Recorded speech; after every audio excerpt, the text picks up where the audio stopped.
So it's just about August. I am getting ready to plan for my AP Physics 1 year.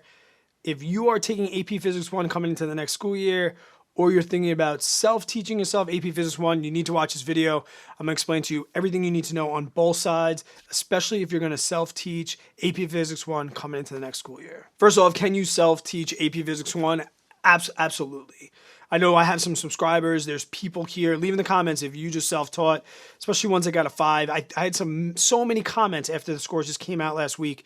You can definitely self-teach yourself a 5. And if you take physics, especially if you take it with me and use the resources, even what's going on in this current situation, and we end up doing hybrid learning. I know people across the country are doing all different types of things. You can get a 5. I promise. 10% of my students this year got a 5. You guys can get a 5. I promise.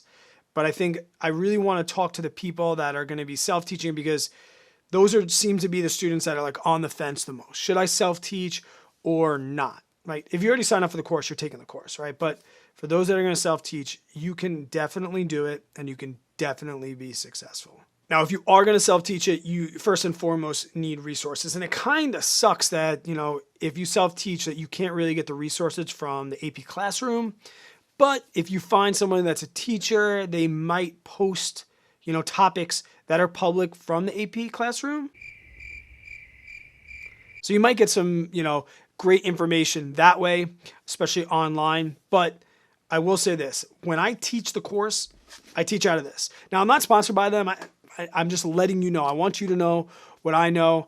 There's the Princeton, there's Barron's, there's a bunch of them. You can do whatever you want. From my experience, I like the Princetons better than the Barron's.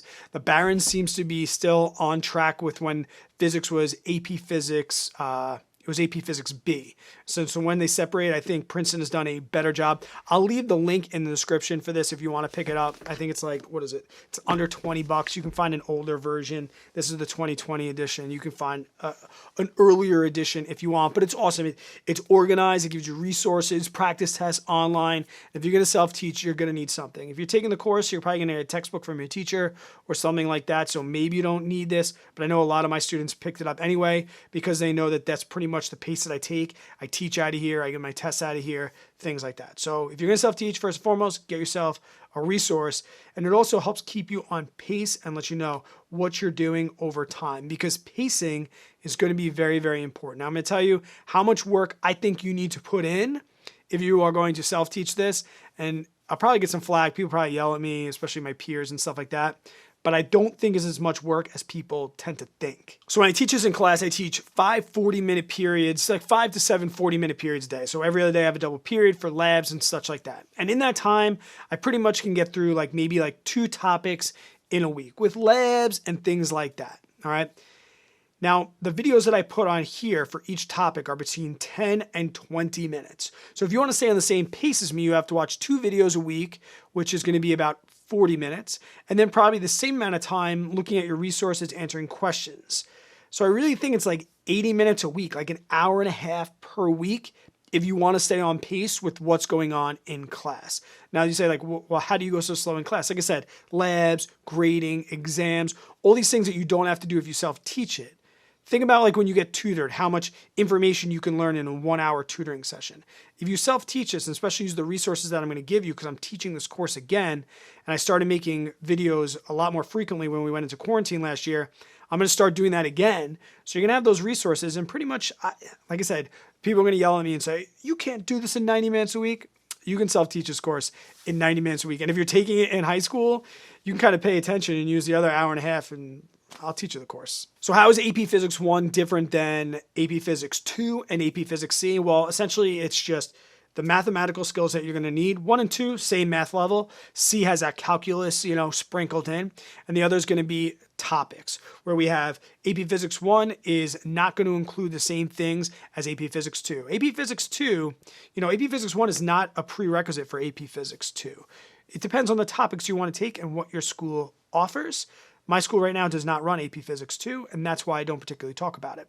Now, AP Physics C, on the other hand, has some great context. It has the same concepts as AP Physics 1, but a little bit more in depth, but generally from a mathematical standpoint. I find my students that go from AP Physics 1 to AP Physics C, they tend to do very well, especially in the beginning of the year, through mechanics, through work, power, energy. It's a great like concept knower, and they just have to learn how to apply the math.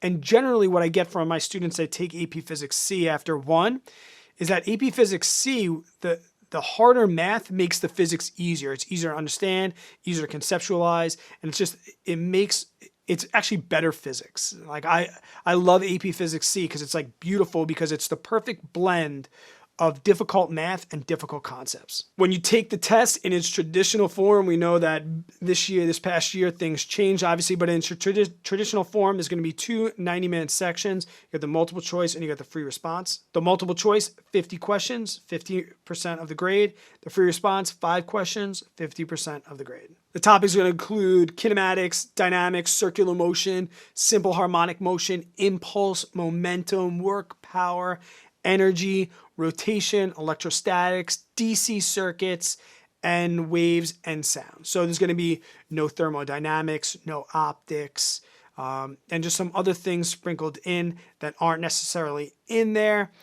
So those are going to be the topics that we're going to focus on. Like AP Physics 2 is more on that other stuff, like the thermodynamics and the modern physics and things like that, that are not seen in AP Physics 1. Unlike the SAT, you will get a reference table for this particular test.